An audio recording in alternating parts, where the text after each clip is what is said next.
Well, I thank the gentleman, my good friend Chris Smith. Thank you for your leadership for so many years on this issue of life. You are deeply loved and appreciated, and I'm grateful to be able to share this time with you as well. And Mr. Speaker, I'm sure it's been said this evening already many times over that since the Roe v. Wade decision of 1973, we have lost over 50 million lives. That is such a staggering number, but within that number, of course, are mothers, daughters, fathers, sons, all of them lost to abortion. And this decision of Roe v. Wade, at the crux of the matter, is one that has the question, when does life begin? And with that question, I was reminded of the opinion of the Supreme Court Justice Blackmun.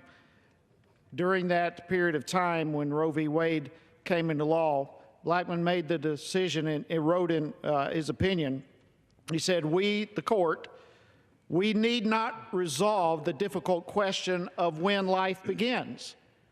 When those trained in the respective disciplines of medicine, philosophy, and theology are unable to arrive at any consensus, the judiciary," he said, "at this point in the development of man's knowledge is not in a position to speculate as to the answer." What a startling statement that was made. But here we are at this time, this body at this point of our nation's history, we have no need as to speculate on this question any longer. There is clear science that, without question, tells us when life begins. And life begins at conception.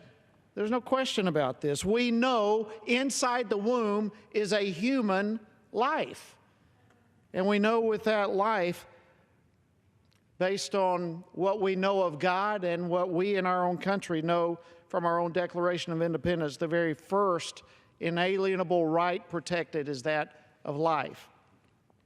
So I just believe it's time that we correct this wrong-headed decision that was made by the court some 44 years ago.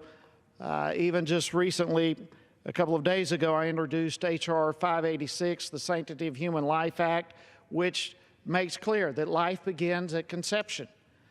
And I certainly would ask my colleagues to join me in co-sponsoring that bill.